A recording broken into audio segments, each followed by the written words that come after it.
اللهم صل وسلم وبارك عليه وعلى آله. بسم الله الرحمن الرحيم. السلام عليكم ورحمة الله وبركاته.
Gimana Pak kabarnya Pak? Ibu sehat Bu? Daging korban masih ada? Ini kelihatannya seger-seger ini habis pada nyantai ini. Alhamdulillah. Mudah-mudahan Allah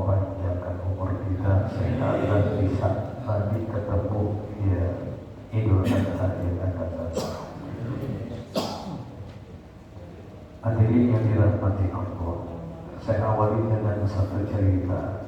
Ini sebelum kita masuk kepada materi. Ada seorang ulama besar, hikayat ini beliau menceritakan, yang bernama Abu Abdurrahman Abdullah bin Abdul Mubarak. Ketika beliau melaksanakan salah satu ritual ibadah haji, lalu beliau merasa capek dan beristirahat. Ketika sedang beristirahat, dia tertidur. Dalam tidurnya mimpi ada dua malaikat turun dari langit. Dan akhirnya dua malaikat ini berdialog, dan dia mendengarkan dialog dua malaikat ini. Kata malaikat yang satu, berapa yang datang melaksanakan ibadah haji tahun ini? Dijawab oleh malaikat yang kedua, jumlahnya sebanyak 700.000 orang. Berapa banyak yang diterima ibadah hajinya? Dijawab, tidak satu pun. Kaget dia, nangis dalam mimpinya itu.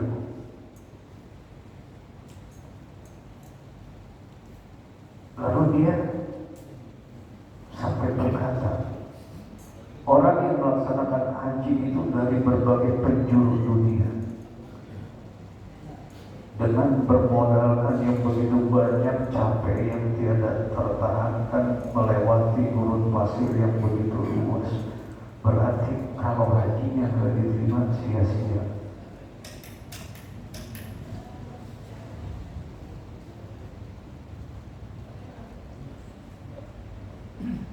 Kemudian malaikat itu dia bercerita kepada malaikat yang satu, tapi ada seseorang yang tidak datang menunaikan ibadah haji, namun dia hajinya diterima oleh Allah. Malaikat yang satunya bertanya, kok bisa? Ini qadarullah, ini kekuasaan Allah Subhanahu wa Ta'ala.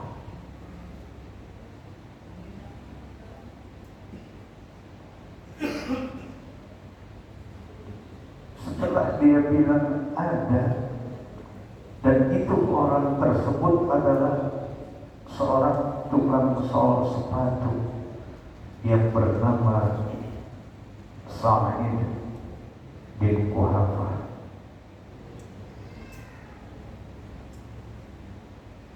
Dan dia tinggalnya di Damsyik.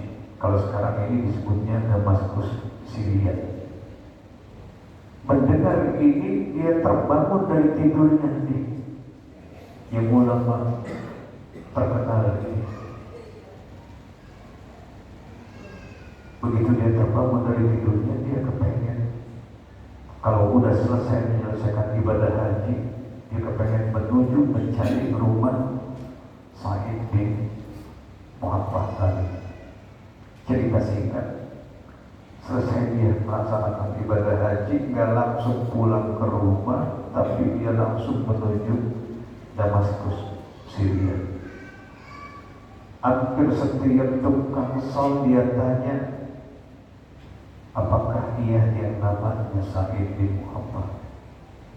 Terakhir tukang sol dia tanya, akhirnya dikasih tahu, iya, beliau ada di pinggir kotak di ujung sana. Sambil ditunjuk, dicari, ketemu, dilihat berpakaiannya juga sudah lusuh.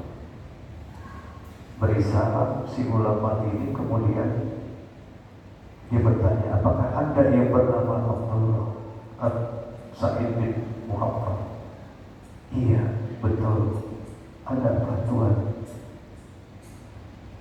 Dan Tuhan siapa? Saya ini Abdullah al-Mubarak. Kaget dia. Subhanallah, ada 4 Tuhan datang ke saya dan Tuhan adalah ulama yang terkenal di Mekah. Kembali lagi si ulama ini, dari mana dia harus mulai karena dia bingung mau bertanya lantaran dia udah diketahui bahwa dia itu memang ulama terkenal. Akhirnya dia memberanikan diri untuk bertanya kembali, amalan apa yang kamu lakukan hingga kamu memperoleh haji yang mabrur? Oh tidak, saya tidak melakukan amalan apa-apa.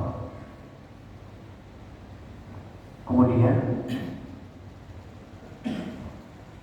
kalau begitu coba cerita selama ini dalam kehidupan kamu apa yang terjadi dan apa yang kamu perbuat. Dia teringat, saya setiap kali datang bulan haji semacam ini, ketika mendengar tarbiyah, labbaik Allahumma labbaik, labbaik la syarika laka labbaik, innal hamda wan ni'mata laka wa la syarika lak, labbaik Allahumma labbaik. Saya nangis bercucuran air mata, saya kepengen, ya Allah, saya rindu Mekah, ya Allah, saya rindu Ka'bah. Sampaikan saya ini biar bisa berkunjung ke Ka'bah, Baitullah, ya Allah. Jadi setiap datang bulan haji mendengar tarbiyah nangis. Karena saya tanya nih bapak-bapak, kalau datang bulan haji pada nangis kan? Kalau dengar ada orang dibacain tarbiyah mau berangkat haji nangis kan? Nangis ya.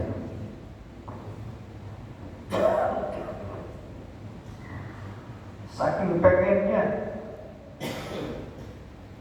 akhirnya dia berusaha. Setiap pulang dia kerja, soal sepatu tadi itu dia sisihkan uang, dia tabung, dan alhamdulillah dia sering celeng. Itu makanya manfaatnya tuh Bapak juga kalau sering celeng saya doain.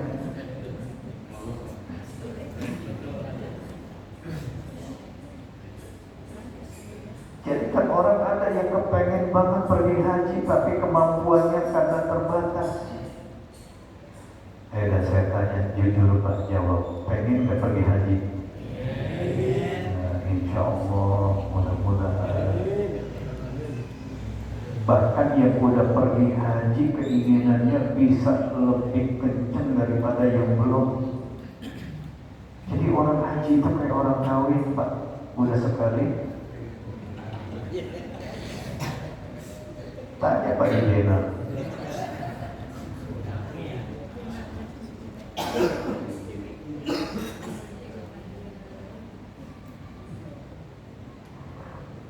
Kan dia ngerasain pengen ngopi gak ada yang bikinin, batal guling jadi sasaran. Tapi sekarang alhamdulillah lega lagi, cengar lagi. Kemarin mah kayak ayam sayur tuh.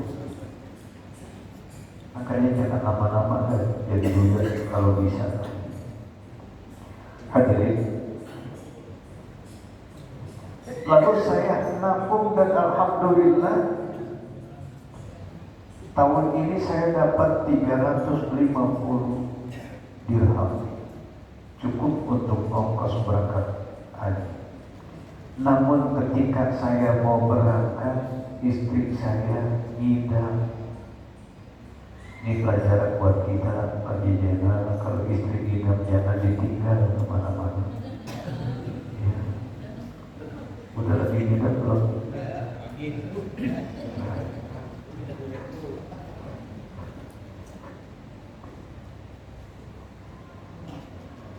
Nah pada saat dia lagi mau berangkat, dia mencium aroma bau masakan yang sangat menyengat. Kan kalau kita dulu kalau ada orang nih masak tetangga kita, apalagi sore-sore, dia lagi nyemur kemudian ketiup angin, tetangga kebauan kan. Kita kan berkebauan dulu, Pak. Rumah juga kan temboknya kepada tinggi-tinggi. Emang pakai bilik, pakai pagar bambu. Akhirnya orang pada menikmati. Makanya orang dulu kalau masak daging, walaupun dagingnya sekilo, tapi kecapnya bisa 7 botol. Maksudnya supaya tetangga itu bisa kebagian, walaupun cuma kuahnya. Ini ceritanya dia ditanya sama istrinya, apakah suamiku kakandaku mencium aroma bau ini? Iya sayang. Masya Allah, tukang sol sepatu manggil istrinya sayang. Ini pelajaran buat kita. Kalau bapak-bapak manggil istri, manggil apa? Maklum ya, nyaklum. Ada lagi manggil apa lagi? Yang kita kagak tega, mentang-mentang istrinya hitam dipanggil si hitam. Nah, itu kagak boleh lah. Walaupun istri kita kecil, jangan dipanggil kecil sini, jangan. Istri itu adalah bidadari dalam rumah tangga. Panggillah kesayangannya. Saya walaupun diam, tapi panggil saya. Coba tolong cari di mana ada masakan yang enak ini. Saya kepengen masakan ini. Benar itu. Karena orang kalau ngidam suami harus berjuang. Itu kan bukan salah si istri, gak bakal mau dia disalahin. Emang apa sih kamu pengen ginian? Dia gak bakal mau disalahin. Ini jadi yang kepengen itu adalah jadi yang ada di dalam kalau bukan karena laki-laki, gak mungkin dia juga bisa ngidam. Jadi itu hasil kerjasama. Nah, cerita singkatnya, datanglah suaminya ke situ. Dia tukang sol sepatu. Ditelusuri ternyata itu aroma bau masakan tadi itu keluarnya dari bumbu reog yang dihuni seorang janda yang punya anak. Masya Allah. Bisa dibayangin suaminya ini meninggal dan dia menghidupi 6 anak setiap hari, dan dia dalam keadaan orang yang gak punya. Lalu dia gak tahu itu si tukang sol sepatu kalau yang dia jumpai janda itu dari mana masakan itu berasal. Ibu, mohon maaf, tolong saya, istri saya sedang ngidam. Saya kepengen sedikit saja untuk istri saya agar dia bisa mencicipi aroma bau masakan yang begini enak. Tuhan, mohon maaf, makanan ini halal buat saya tapi haram buat Tuhan. Dia ngomong begitu sih ibu kita. Dalam hatinya ngomong di tukang sol sepatu, kok bisa begitu? Kenapa halal buat dia tapi haram buat saya, padahal kita sama-sama muslim? Akhirnya dia kembali bertanya lagi, kenapa ibu kok saya nggak boleh? Terus terang dia akhirnya bercerita begini, sudah beberapa hari ini saya tidak makan beserta anak-anak saya, semua lapar. Ketika saya sedang jalan, saya menemukan ada seekor himar yang mati.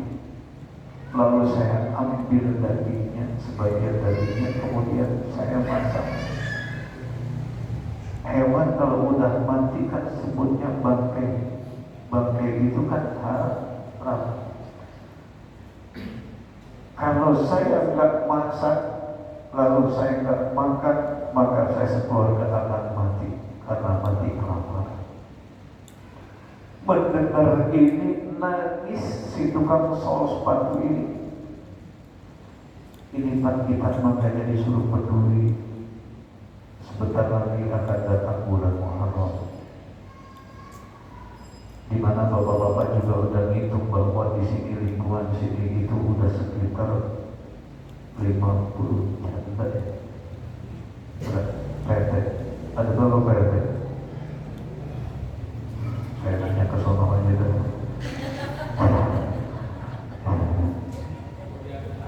Ada berapa? Udah diambil satu. Oh iya. Nah ini partanya besar itu. Ini bapak-bapak yang lain boleh juga ngambil salah satu ini sebetulnya. Nah itu kita harus kepanggil tuh bagaimana kita bisa rezeki kita, harta kita dinikmati oleh janda. Makanya ada santunan yatim, jangan cuma yatimnya, tapi orang tuanya yang merawatin itu. Karena janda yang merawat anak tersebut itu nanti masuk surganya bareng dengan Nabi kita Muhammad Sallallahu Alaihi Wasallam. Akhirnya setelah dia nangis, si tukang sol ini lalu dia pulang ke rumah. Dia sampaikan ke istrinya ceritanya itu. Setelah dia cerita berdasarkan, kemudian lalu dia disuruh belanja dan dia masak. Masakan udah matang, yuk kita berangkat ke rumah janda yang tadi. Berangkat bareng-bareng ke sana. Ibu, ini masakan dari saya untuk ibu, dan ini uang 350 dirham untuk ibu usaha, jangan sampai kelaparan. Dikasih semua.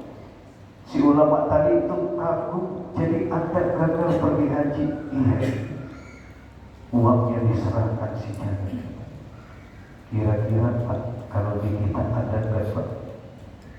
Dana bakal haji kita kasih janda, ada gak? Misalnya nih bapaknya ketemu ada seorang janda, cantiknya luar biasa, bapak rasanya gak tega.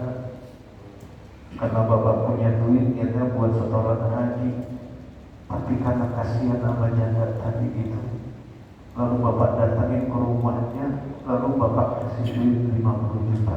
Berani gak kira-kira? Ayo, berani gak? Allahu Akbar. Ini si ulama dengar ini nangis. Abdullah Al-Mubarak ini nangis dia.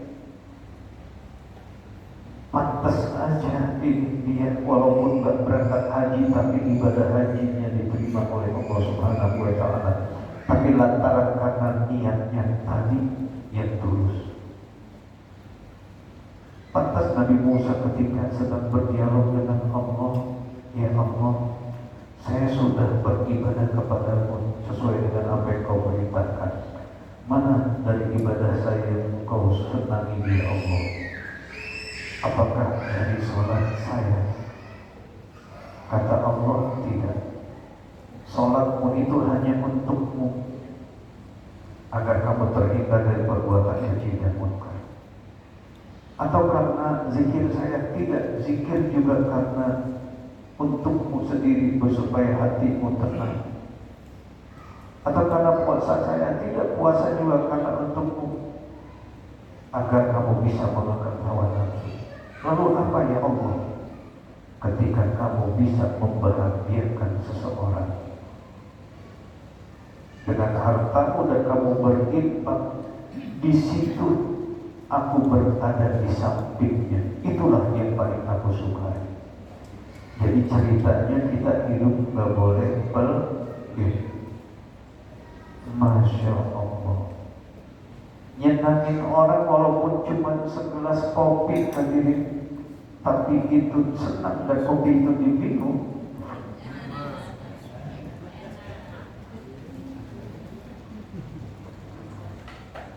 Besar ini pahalanya. Belum lagi nanti ada uli bakar misalnya.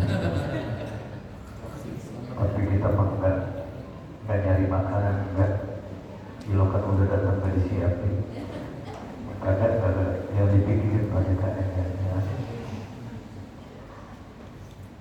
Disitulah rupanya kita ini bagaimana untuk bisa berbagi kepada saudara-saudara kita. Apalagi kalau ada orang kelaparan.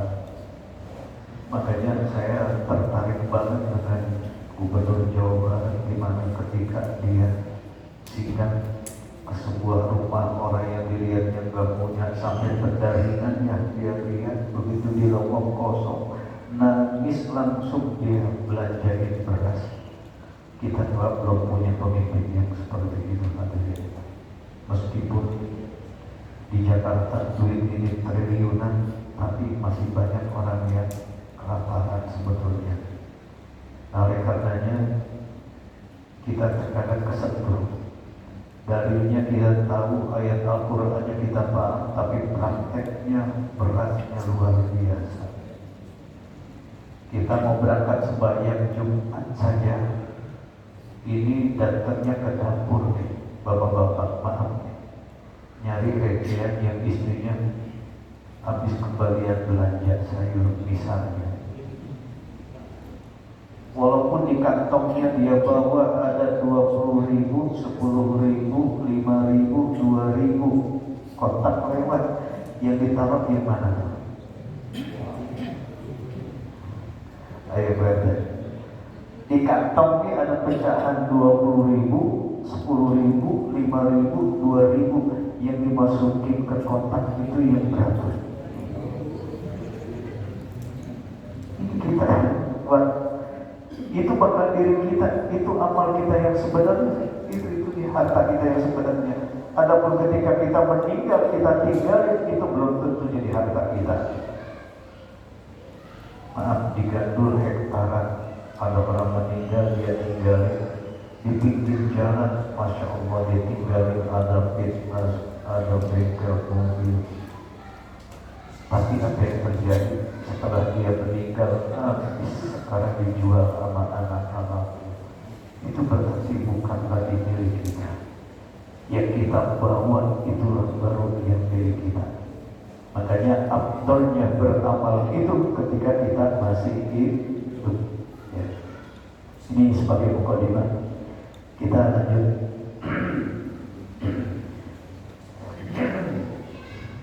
Pembicaraan kita pada minggu-minggu yang lalu tentang masalah sembahyang gerhana.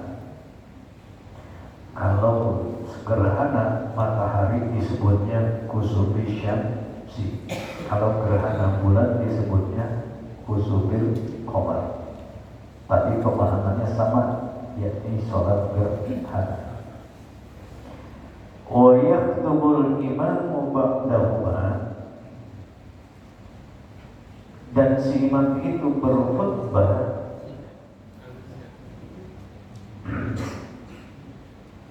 sesudah melaksanakan sembahyang. Jadi di sini bedanya sama Jumat. Kalau Jumat kita khutbah dulu baru sholat. Tapi kalau sholat gerhana, sholat dulu baru khutbah. Ay sholatil kusufi wal khusuf, yakni sholat gerhana matahari dan gerhana bulan. Khutbah ini sama, khutbahnya juga dua kali. Ada khutbah pertama, ada khutbah yang kedua. Nah, khutbah yang pertama itu rukun-rukunnya harus ke bawah sama seperti khutbah Jumat. Cuma isinya dalam berkhutbah itu lebih menanamkan kepada kekuasaan Allah Subhanahu wa Ta'ala, bahwa Allah ini Maha Kuasa. Allah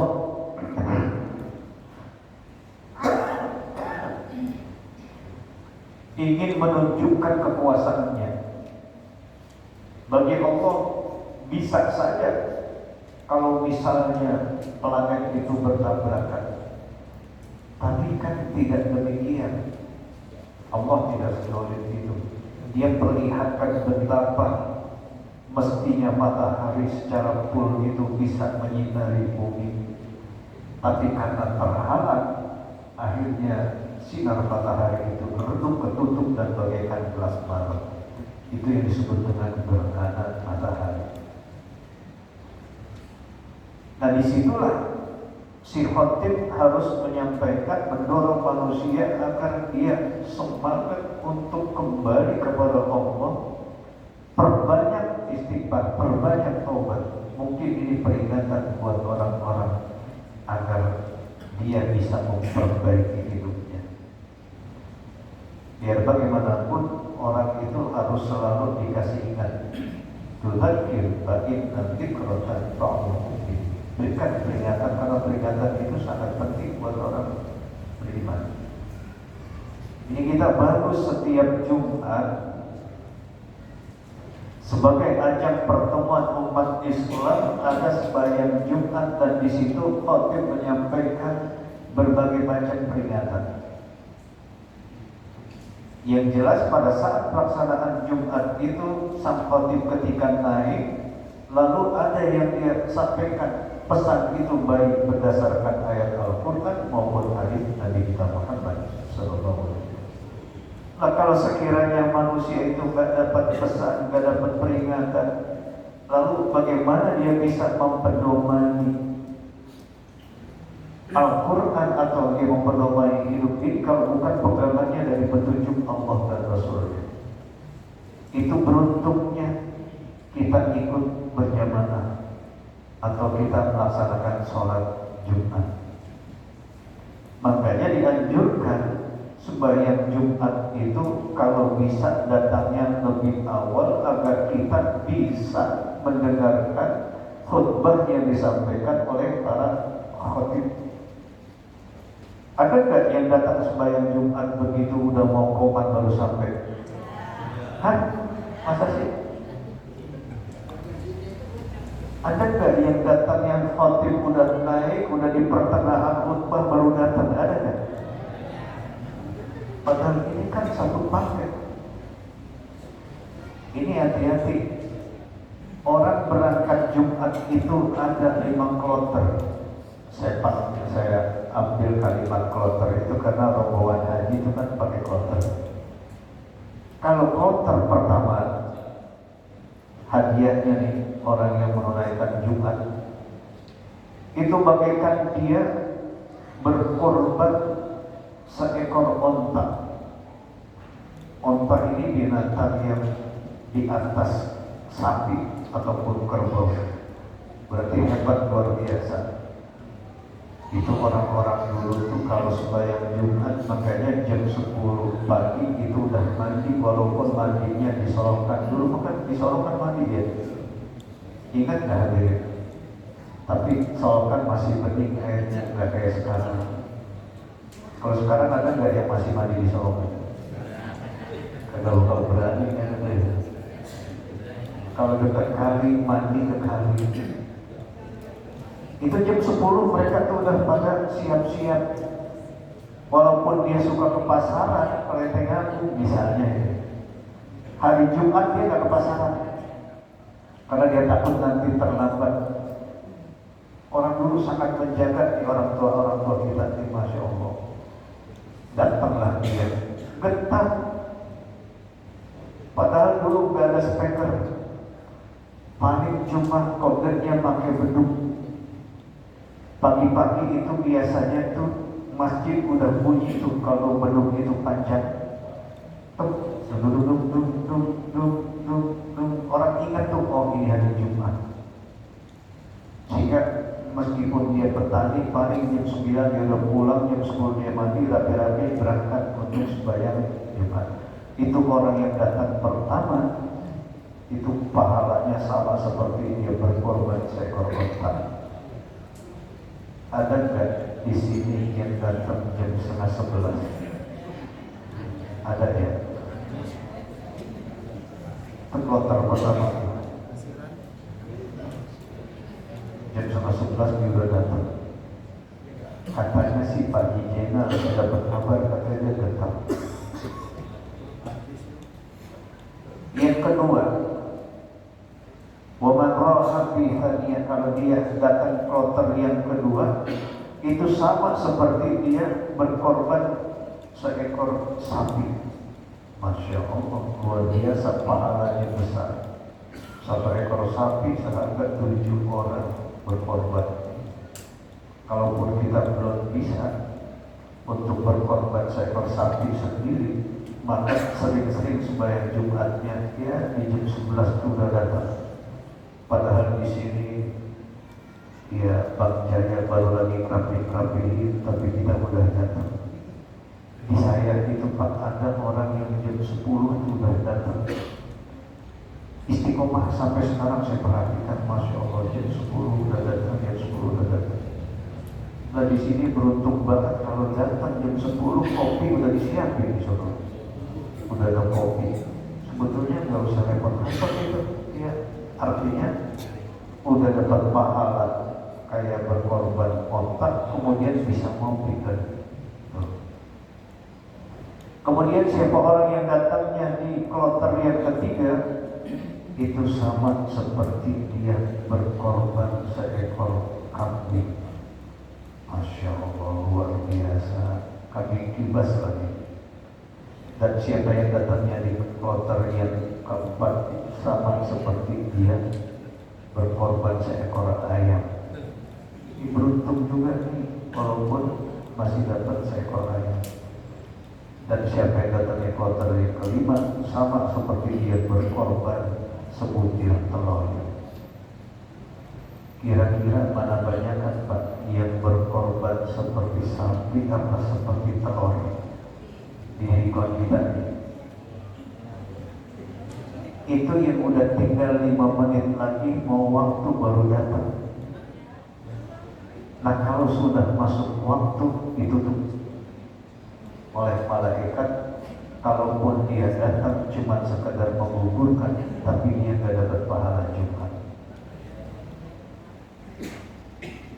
Ini kita nih makin canggih, ini makin lalai sebetulnya, makin dimanja amat alat-alat elektronik, sehingga datang untuk ibadah kepada Allah ini main hitung-hitungan. Datang paling belakang, pulang ya pilih tempat masih kosong, pengennya bersupaya bisa keluar dulu.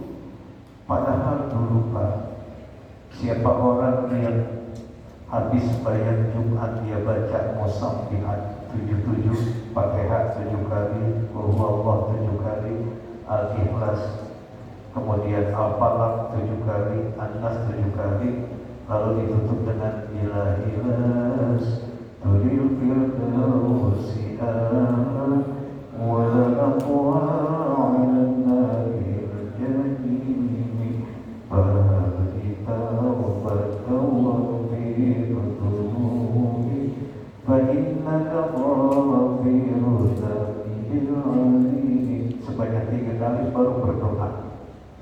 Orang dulu begitu tuh. Itu pahalanya sama seperti Allah mengampuni dosanya dari Jumat ini ke Jumat yang akan datang. Tapi sekarang orang begitu dari Assalamualaikum warahmatullahi wabarakatuh, Assalamualaikum warahmatullahi wabarakatuh, Alhamdulillah, langsung bubar. Bahkan kalau ada khatib yang kelamaan, itu ada isyarat dari sana.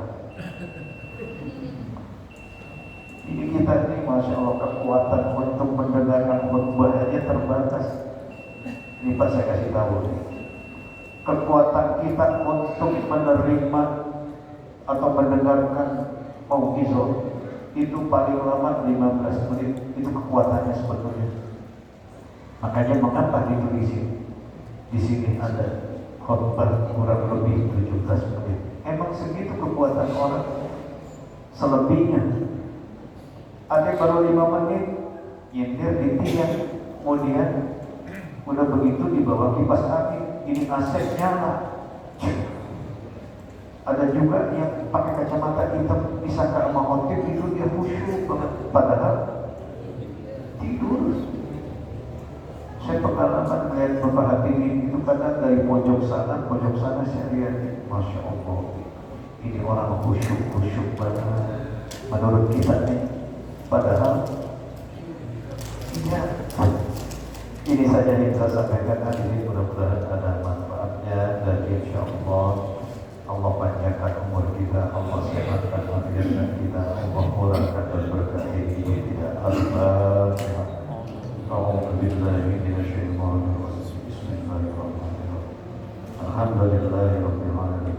Arrahmanir rahim. Iyyaka na'budu wa iyyaka nasta'in. Shiratal ladzina an'amta 'alaihim. Lakal hamdu ya Allah ya Rabbana ya Ma'bud. Allahumma shalli wa sallim ala sayyidina Muhammad wa ala ali sayyidina Muhammad. Allahumma hdina bihudak wa ni'matik yasari'u fi rida wa la tuwallina wa liyansir. ولا تجعل من اختلف امرك وعصى وحسبنا الله ونعم الوكيل ولا حول ولا قوه الا بالله العلي العظيم. اللهم اغفر جوعنا وزينا بالعلم واغفرنا بالتقوى جنة العالمين. ربنا آتنا في الدنيا حسنة وفي الآخرة حسنة وقنا